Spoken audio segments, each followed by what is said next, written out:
7. 해독의 원리를 알면 건강이 보인다. 7번째 이야기. 해독의 원리를 알면 건강이 보인다. 해독이 필요하다는 뜻은 해독 시스템의 기능 저하로 몸속에서 이미 배출되었어야 할 독소가 배출되지 못하고 쌓여 있다는 것이다.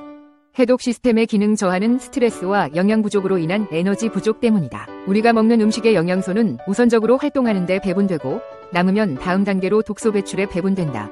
스트레스를 받으면 에너지 생산도 감소하고 독소 배출 작용도 중단된다. 해독은 덕을 행하는 것이고 덕을 행하는 것은 자연의 이치대로 실천하며 살아가는 것이다. 여기서 말하는 해독이란 화학약품을 사용하여 세균을 직접 죽이는 방법을 위주로 하는 약물요법 중심의 현대 서양 의학에는 없는 개념이다. 독소란 우리 몸에서 세포의 기능과 구조를 망가뜨려 에너지 생산 활동을 방해하는 물질을 총칭한다.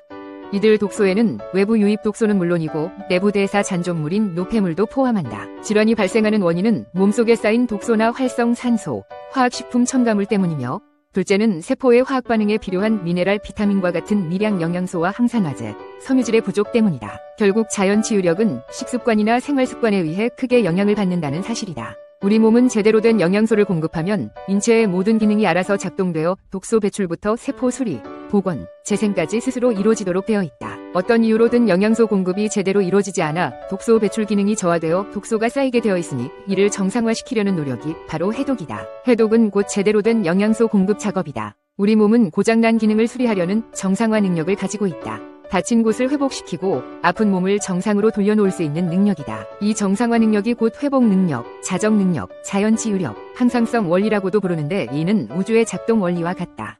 우주의 행성들 간에도 항상성 원리가 적용되어 은하계가 유지되는 것이다. 소우주인 우리 몸도 이러한 대우주의 원리에 따라 인체를 통제하면서 혈압, 맥박, 혈당, 체온, 수분 등을 일정하게 유지하도록 관리하면서 생명을 유지하는 것이다. 혈압이 비정상적으로 오르거나 혈당이 기준치를 벗어나고 체중이 증가했다면 정상화 능력에 문제가 생겨 항상성이 무너져 질병 쪽으로 진행되는 스위치가 켜진 것이다. 우리 몸이 가지고 있는 세포 내 노폐물 청소 작용을 자가포식이라 한다.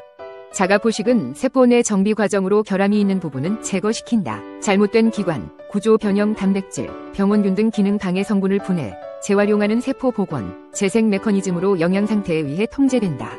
자가포식 작용의 도구는 효소다. 이때 사용되는 효소를 대사효소라고 한다. 효소에는 대사효소와 소화효소가 있는데 이 둘의 관계는 시소처럼 길한 관계다. 그래서 세포 속 노폐물이나 독소를 제거하는 자가포식 작용을 활성화시키려면 소화효소의 작용이 억제되어야 한다. 그래서 공복이 중요하다. 과식이나 야식, 간식을 하면 대사효소의 작용이 억제되어 버린다. 소화효소를 대량으로 소모시키는 칼로리 영양소의 섭취를 억제해야만 자가포식 작용을 활성화시킬 수 있는 것이다. 효소의 영양제는 미네랄과 비타민이다. 미네랄과 비타민을 공급해주면 자가포식 작용이 활성화되어 해독이 된다.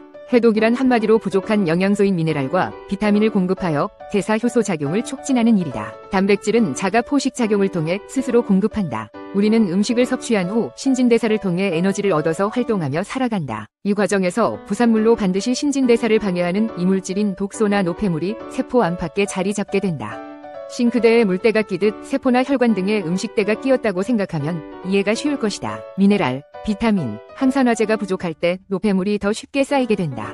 이 쌓인 독소나 노폐물을 제거시켜 세포의 기능을 정상화시켜야 질병을 예방하고 활력 넘치는 활동을 할 수 있다. 이 쌓인 물때인 독소나 노폐물을 제거시키는데도 미네랄, 비타민, 항산화제, 단백질의 공급이 필수다. 그런데 현대인들은 너무 많이, 너무 자주, 너무 늦게, 너무 심하게 먹는 경향이 있다. 즉 먹는 시간과 먹는 양이 늘어나다 보니 쓰레기는 늘고 쓰레기를 청소할 시간은 줄어들거나 없어져 버려 몸속에 이 쓰레기들이 쌓이는 일이 일어난다. 우리 몸은 음식을 먹고 소화시키는 일과 쓰레기를 청소하여 배출하는 일을 동시에 할 수 없다. 여기서 꼭 알아야 할 중요한 사항이 우리 몸은 음식을 소화 흡수하는 시스템과 정화 배출 시스템의 작동 시간이 서로 다르다는 사실이다. 많이 먹고 자주 먹고 늦게 먹을수록 청소 배출 시간이 줄어들어 물때인 노폐물이 늘어나게 된다. 음식을 소화 흡수할 때 작동되는 영양소 센서는 인슐린과 엠토르다. 이 두 가지는 당질과 단백질 영양소를 흡수하여 몸을 성장 발달시키는 작용을 한다.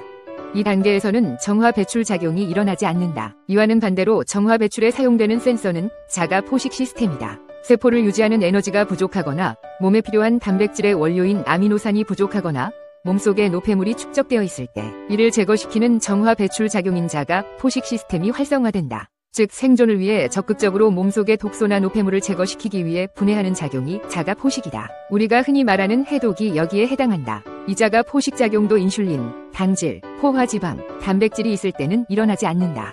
즉 음식이 모두 소화되기 전에는 작동하지 않는다. 일상적인 생활에서는 소화가 끝나고 공복 상태의 수면 시간에 활성화된다.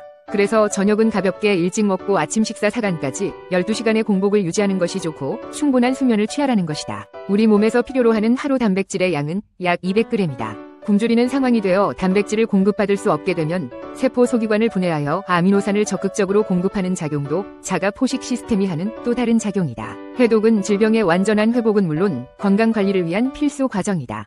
해독은 한마디로 오염된 세포를 청소하는 작용이다. 어떻게 노폐물이 쌓이게 되는지 좀 더 자세히 알아보자. 소장을 통해 흡수된 영양소와 폐를 통해 흡수된 산소는 혈액을 통해 운반되어 모세혈관을 빠져나와 세포로 들어간다.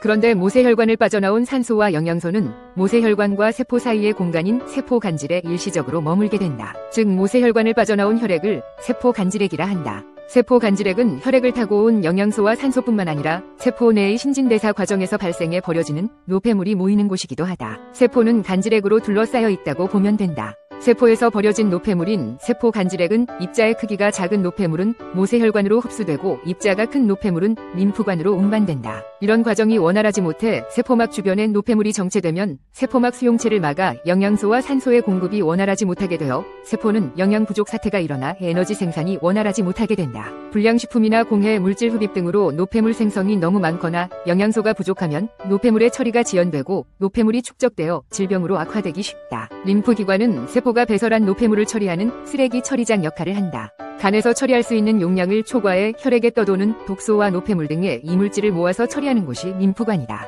노폐물을 청소하는 입장에서 간과 림프관은 서로 밀접하게 연관되어 영향을 받는다. 혈액보다 3배나 많은 림프액의 순환이 원활해야 해독이 순조롭게 진행될 수 있다. 오염된 세포를 청소하는 해독은 궁극적으로 면역 활성화를 시키는 일이고 병원의 처방 약물은 오히려 해독을 방해해 면역을 억제시킨다는 측면에서 큰 차이가 있다.